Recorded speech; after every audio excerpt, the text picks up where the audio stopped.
Israel హౌతీల మధ్య భీకర యుద్ధం కొనసాగుతోంది. యెమెన్ పైన ఇజ్రాయెల్ బాంబుల వర్షం కురిపించారు. తీర ప్రాంతం నగరం హొరుడా పైన ఇజ్రాయెల్ దాడి చేసింది. యెమెన్ చమురు ట్యాంకర్ ధ్వంసం చేసింది. 30 యుద్ధ విమానాలతో ఇజ్రాయెల్ దాడికి తెరలేపింది. టెల్ అవీవ్ లోని ఇంటర్నేషనల్ ఎయిర్పోర్ట్ పైన హౌతీల మిసైల్ దాడికి ప్రతీకారంగా ఇజ్రాయెల్ అటాక్ చేసింది. సో ఇటీవల కాలంలో టెల్ అవీవ్ లోని ఒక ఇంటర్నేషనల్ ఎయిర్పోర్ట్ పైన దాని ఏండిగా చెప్తూ ఉంటారు, ఇంటర్నేషనల్ ఎయిర్పోర్ట్ పైన అటు హౌతీలు చేసినటువంటి దారుణానికి గాను ప్రతీకార దాడిగా ప్రెజెంట్ ఇజ్రాయెల్ కూడా దాడులకు తెరలేపింది. ఈ నేపథ్యంలోనే ఒక్కసారిగా హౌతీలు అల్లాడిపోతున్నారు. ముఖ్యంగా మరోవైపు యెమెన్ రాజధాని సనా పైన కూడా అమెరికా మెరుపు దాడులతో రెచ్చిపోయింది. సో ఒకవైపు నుంచి అమెరికా, మరోవైపు నుంచి ఇజ్రాయెల్, ఇరువైపుల నుంచి కూడా హౌతీలకి చుక్కలు చూపించారని చెప్పొచ్చు. ఎందుకంటే మనం ఇక్కడ హౌతీల గురించి ఎందుకు మాట్లాడాల్సి వస్తుంది, హౌతీలకు చుక్కలు అనే పదం ఎందుకు మాట్లాడుతున్నానంటే ఇదే హౌతీలు పాకిస్తాన్కి వెళ్ళి సపోర్ట్ చేశారు. పాకిస్తాన్ దగ్గర ఈ పహల్గామ్ దాడి ఘటన కంటే ఒక వారం రోజుల ముందు అక్కడ ర్యాలీలు చేశారు. అక్కడ పెద్ద ఎత్తున వారంతా కూడా మద్దతు కలబట్టి ఇప్పుడు కూడా పాకిస్తాన్ కనుక భారత్తో యుద్ధానికి దిగితే ఇది హౌతీలు అంతా కలిసి డైరెక్ట్గా మనకేం ఇబ్బంది లేదు. డైరెక్ట్గా హౌతీలకు మనకు అసలు భారత్కి ఎటువంటి భిన్నాభిప్రాయాలుగా ఎటువంటి విభేదాలు లేవు. కానీ అమెరికా మనకు సపోర్ట్ చేస్తోంది కాబట్టి హౌతీలకు మనం శత్రువుగా మారాం. ఇజ్రాయిల్ మనకు సపోర్ట్ చేస్తోంది కాబట్టి హౌతీలకు శత్రువులుగా మారాం. సో ఈ నేపథ్యంలో పాకిస్తాన్ వైపు నుంచి కూడా పాకిస్తాన్లోకి ఎంట్రీ ఇచ్చి పాకిస్తాన్లో వారితో కలిసి ఇక్కడ హౌతీలు కూడా ఒక టెర్రర్ గ్రూప్ అని చెప్పొచ్చు. హౌతీలు కూడా ఒక టెర్రర్ గ్రూపే. హౌతీలు కూడా ఒక రకంగా టెర్రరిజాన్ని పెంచి పోషిస్తున్నటువంటి వ్యక్తులు అని చెప్పొచ్చు. సో హౌతీలు కూడా భారత్ పైన పాకిస్తాన్తో చేతులు కలిపి వారు కూడా కాలు దూవుతున్నారు. కాబట్టి ఈ దుర్మార్గులు కూడా డెఫినెట్గా హతమవ్వాల్సినటువంటి ఒక లక్ష్యం కూడా భారత్ వైపుగా ఉంది. సో అక్కడ ఎయిర్పోర్ట్ని ఇక్కడ నెతన్యాహు అటు ఇజ్రాయెల్ ప్రెసిడెంట్ చెప్తున్న ప్రకారంగా ఆయన ఒక ట్వీట్ చేశారు. సో ఏమన్నారంటే Israel will respond to Houthis attack against our main airport AND అనేటువంటి ఒక మెయిన్ ఎయిర్పోర్ట్ పైన అటువైపు నుంచి వారంతా దాడులకు తెరలేపారు కాబట్టి హౌతీలు దాడులకు తెరలేపారు కాబట్టి దానికి ధీటైనటువంటి సమాధానం రావాల్సి ఉంది. సో మరి ముఖ్యంగా హౌతీలకి ఇరాన్ మద్దతు ఇస్తోంది. సో ఇరాన్ అంత కూడా చూడాల్సిన అవసరం ఉంది. Iranian terror masters.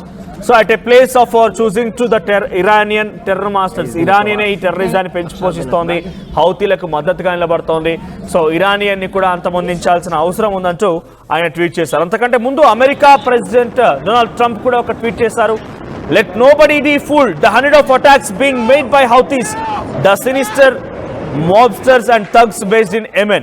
సో యెమెన్లో ఉన్నటువంటి టెర్రరిజం, ఈ యొక్క దుర్మార్గులు, ఈ దొంగల మూట కొన్ని వందల సంఖ్యలో దాడులకు తెరలేపింది. సో ఇప్పుడు ఆ యెమెన్లో ఉన్నటువంటి హౌతీలని హతమార్చాల్సిన అవసరం ఆసనమైంది. సో వీళ్ళంతా కూడా ఇరాన్ ద్వారా క్రియేట్ చేయబడిన వ్యక్తులు. సో ఫర్దర్గా హౌతీస్ నుంచి ఎటువంటి అటాక్ జరిగినా కూడా విత్ ఎ గ్రేట్ ఫోర్స్ మేము కూడా రియాక్ట్ కావాల్సి వస్తుందని చెప్పి అక్కడ వాళ్ళు చెప్పారు. So Iran has played the innocent victim. So Iran ఏం చెప్తున్నట్టు ఇక్కడ ఇన్నోసెంట్ విక్టిమ్లా తాను కూడా ఒక బాధితుడిగా చెప్తోంది. కానీ అన్నిటికీ పెంచి పోషించేది టెర్రరిజం గ్రూప్ని ఎంకరేజ్ చేసేది ఇరాన్ అనేది డొనాల్డ్ ట్రంప్ ట్వీట్లో మెన్షన్ చేశారు. సో ఇక్కడ ఆయన ఏం చెప్తున్నారంటే మరోవైపుగా they are dictating every move, giving them the weapons, supplying them with money and highly sophisticated military equipment. ఇరానే ఈ హౌతీలకి అన్ని రకాలుగా యుద్ధ సామాగ్రిని సమకూరుస్తోంది, డబ్బులు ఇస్తోంది, వెపన్స్ ఇస్తోంది. సో యుద్ధం చేయడానికి అన్ని రకాలుగా అక్కడి నుంచే డైరెక్షన్స్ వస్తున్నాయని చెప్పి ఆయన చెప్పుకొచ్చారు. So even called intelligence, every shot fired by Houthis will be looked upon from this point forward as being a shot fired from the weapons and leadership from Iran, and Iran will be held responsible. అటువైపు నుంచి హౌతీల దగ్గర నుంచి ఎటువంటి దాడులు జరిగినా, దాడులకి తెరలేపినా ఇకపైన Iran అంతమొందిస్తాం, Iran సంగతి చూస్తాం, ఇరానే వీటన్నిటికీ కారణంగా భావించాల్సి వస్తుంది. కాబట్టి ఇరానే రెస్పాన్సిబుల్ తీసుకోవాల్సిందే. ఇరాన్ విల్ బి రెస్పాన్సిబుల్ అంటూ డొనాల్డ్ ట్రంప్ ట్వీట్ చేశారు. So and suffer the consequences and those consequences will be dire. So మీరు కూడా ఈ యొక్క పరిణామాలను ఎదుర్కోవాల్సిందే, దాని తాలూకా సమాధానాన్ని ఎదుర్కోవాల్సిందే. ఎటువంటి పరిణామాలు మేము చూపించినా, ఎటువంటి విధంగా మా వైపు నుంచి దాడులకు తెరలేపినా కూడా దానికి పక్కాగా ఇరాన్ అనుభవించాల్సిందే అని చెప్పి డొనాల్డ్ ట్రంప్ ట్వీట్ చేశారు. సో ఒక పక్క ఎయిర్పోర్ట్ని, మెయిన్ ఎయిర్పోర్ట్, ఇజ్రాయిల్లో ఉన్నటువంటి ఏఎన్డి మెయిన్ ఎయిర్పోర్ట్ని ఈ హౌతీస్ దాడులు చేసి అక్కడ దాన్ని హతమార్చారు, దాన్ని పూర్తిగా అంతం చేశారు. కాబట్టి దానికి ప్రతీకార దాడిగా హౌతీల పైన ఎయిర్ జెట్లతో ఒక్కసారిగా ఇజ్రాయెల్ దాడులకు తెరలేపింది. ఎయిర్ క్రాఫ్ట్ జెట్ల నుంచి ఇక్కడ చూడండి బాంబులు పేలుతున్నాయి. ఒకసారి ఆ శబ్దాలను కూడా పీసీఆర్ వినిపించే ప్రయత్నం చేయండి. ఎందుకంటే అక్కడ ఎటువంటి యుద్ధం జరిగింది, ఎటువంటి భీకరమైనటువంటి దాడులు కొనసాగాయి అనేది మాత్రం మనం చూస్తే అర్థమవుతోంది. సో ఒక్కసారిగా ఎయిర్ క్రాఫ్ట్ జెట్లతోని పెద్ద ఎత్తున ఇజ్రాయెల్ దాడులకు తెరలేపింది. సో ఇజ్రాయెల్ దగ్గర దేశ విదేశాల అత్యున్నతమైనటువంటి ఒక టెక్నాలజీ ఉంది. ఐరన్ డోమ్ లాంటి పరికరాలు ఉన్నాయి, ముసాద్ లాంటి ఇంటెలిజెన్స్ సర్వీసెస్ ఉన్నాయి వాళ్ళకి. సో ఎటువంటి విధంగా అయినా కూడా శత్రువులపై ఏ రకంగా ఢీకొనాలి, శత్రువులను ఏ రకంగా దెబ్బ కొట్టాలి, శత్రువులను ఏ రకంగా హతమార్చాలనేది ఎప్పటికప్పుడు ముసాద్ అనేటువంటి సంస్థ ప్రభుత్వానికి నివేదికలు, సూచనలు, సలహాలు ఇస్తూ ఉంటుంది. దాని ఆధారితంగానే గతంలో అటు గాజాలో, ఇరాన్లో పేజర్లు పేలిపోవడం లాంటి కానివ్వండి దాడులకు తెరలేపడం. ఇప్పుడు కూడా చూడండి, హౌతీలు ఏఎండి ఎయిర్పోర్ట్ పైన దాడి చేశారో లేదో వెంటనే తిరుగు దాడి చేసి హౌతీలను హతమార్చిన సుమారుగా 40 మందికి పైగా హౌతీలు మరణించినట్టుగా తెలుస్తోంది. ఇంకా చాలా వరకు మరణాలు సంభవించే అవకాశం ఉంది. హౌతీ యెమెన్ నగరం మొత్తం కూడా ఒక్కసారిగా చిన్నాభిన్నం అయిపోయింది. ఒకసారి శబ్దాలను విందాం, ఆ దృశ్యాలను చూద్దాం.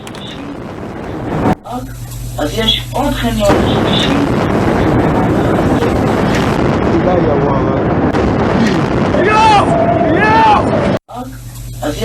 חניון שלישי.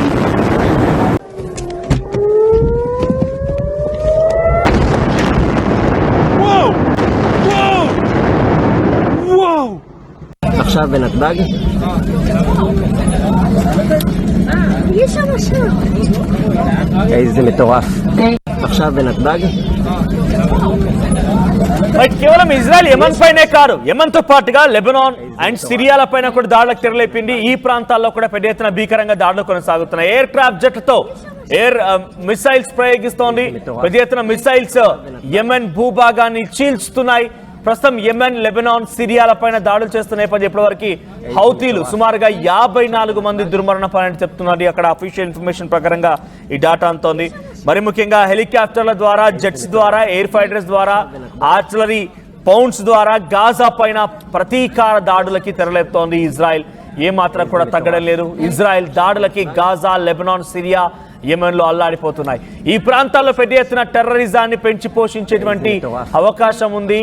ముఖ్యంగా ఇరాన్ వీళ్ళందరికీ సపోర్ట్ ఇస్తాం, అన్ని రకాల యుద్ధ సామాగ్రిని, డబ్బుల్ని అన్నింటినీ సమకూరుస్తుందని పక్కాగా ఇజ్రాయెల్ సంబంధించి ముసాద్ అనేటువంటి ఇంటెలిజెన్స్ సంస్థ పసిగట్టింది. ప్రస్తుతం దానికి ప్రతీకార దాడులకి వ్యూహరచన చేసింది కూడా ఈ ముసాద్ లాంటి సంస్థలే. సో ముసాద్ లాంటి ఒక కీలకమైన international level number 1 recognised intelligence విభాగం ఇజ్రాయెల్ దగ్గర ఉంది. ఐరన్ డోమ్ లాంటి పరికరాలు ఉన్నాయి, చాలా యుద్ధ సామాగ్రి కూడా ఉంది. సో ఇక్కడ ఇంకా అక్కడ యుద్ధం కొనసాగుతుంది. ఇప్పటివరకు 52 మంది మరణించారు. ఇంకా ఈ మరణాల సంఖ్య పెరిగొచ్చిన అవకాశం ఉంది. ఇక ఇజ్రాయెల్ అటు గాజా వైపుగా పెద్ద ఎత్తున మిసైల్స్ ని, ఎయిర్ ఆర్టిలరీని, ఫైటర్ జెట్స్ ని ఇంకా రంగంలోకి దింపుతోంది. సో ప్రజెంట్ అక్కడ 2 మిలియన్ ప్రజలంతా ఉన్నారు. వారందరూ కూడా అల్లాడిపోతున్నారు. వారంతా కూడా ఇక్కడ కొంతమంది చేసేటువంటి టెర్రరిజాన్ని పెంచి పోషించేటువంటి వ్యక్తుల వల్ల వీరంతా అల్లాడిపోతున్నారు. కానీ ఏం చేయలేం, వారందరినీ కూడా మనం డెఫినెట్ గా వారితో పాటే అంతమొందించాలి అని చెప్పి అటు Israel prime minister Benjamin Netanyahu కూడా చెప్తున్నారు. ఇంకా ఈ దాడులు కొనసాగుతున్న నేపథ్యంలో ఇంకా చాలా వరకు ఉండే అవకాశం ఉంది. ఇక అల్మావిసా ఏరియా అనేది ఒకటి, వెస్ట్ కాన్ ఆఫ్ యోనస్, ఈ ప్రాంతాలకు టార్గెట్ గా అక్కడ దాడులకు తెరలేపుతున్నారు. అట్లీస్ట్ ఒక 10 మంది వరకు ఈ రోజు ఉదయం నుంచి మళ్ళీ సుమారు గంట సేపట్లో 10 మంది వరకు హతమైనట్టుగా ఇజ్రాయెల్ చెప్తోంది. ఇక 30 ఇజ్రాయెల్ వార్ ప్లేన్స్ అన్ని కూడా యెమెన్ గగనతలంపై నుంచి ఎగురుతూ మిసైల్స్ ని ప్రయోగిస్తున్నాయి. 30 వార్ ప్లేన్స్ అని అంటే చిన్న విషయం ఏం కాదు. వాటి నుంచి మిసైల్స్ ప్రయోగిస్తున్నటువంటి సిచ్యువేషన్ కనబడుతోంది. టెల్ అవీవ్ అనేటువంటి ఒక ఇజ్రాయెల్ సంబంధించినటువంటి మెయిన్ ఇంటర్నేషనల్ ఎయిర్పోర్ట్ పైన దాడికి ప్రతీకార దాడులుగానే ప్రస్తుతం ఇజ్రాయెల్ ఈ దాడులకు తెరలేపింది. సో పాలిస్తాన్ ఆథర్ మొసాబ్ అబూ తోహా అనే వ్యక్తి ఒక ఇజ్రాయెల్కి మద్దతుగా ఉన్నటువంటి వ్యక్తికి సంబంధించి ఆ ఆర్టికల్స్ ఇలా చాలా పెద్ద ఎత్తున రాసుకొచ్చినటువంటి వ్యక్తిగా తెలుస్తోంది. సో ఇంకా ఈ వార్ కొనసాగుతోంది. ఈ వార్కి సంబంధించి ప్రస్తుతం యెమెన్లు, హౌతీలు, తర్వాత అటువైపుగా ఉన్నటువంటి లెబనాన్, సిరియా, గాజా ప్రాంతాల ప్రజలు మొత్తం కూడా అల్లాడిపోతున్నారు. సో ఇజ్రాయెల్ మాత్రం ఏమాత్రం వెనక్కి తగ్గడం లేదు. సామాన్య ప్రజలు కూడా పెద్ద ఎత్తున దీనివల్ల మరణిస్తున్నారని చెప్పి నెతన్యాహు చెప్తూనే, కానీ ఈ టెర్రరిజాన్ని పెంచి పోషిస్తున్న దేశంగా ఉంది కాబట్టి వారు కూడా అంతమొందాల్సిందే, వారు కూడా మరణించాల్సిందని చెప్పి నెతన్యాహు చెప్తున్నారు. ప్రజెంట్ ఇంకా ఈ దాడులు కొనసాగుతున్నాయి. చూద్దాం ఈ దాడులు ఎంతవరకు తెరలేపే అవకాశం ఉంది, ఇంకా ఏ రకంగా ముందుకు వెళ్తారు. ఇరాన్ మద్దతుతో ఇంకా అక్కడ హౌతీలు కానివ్వండి, గాజా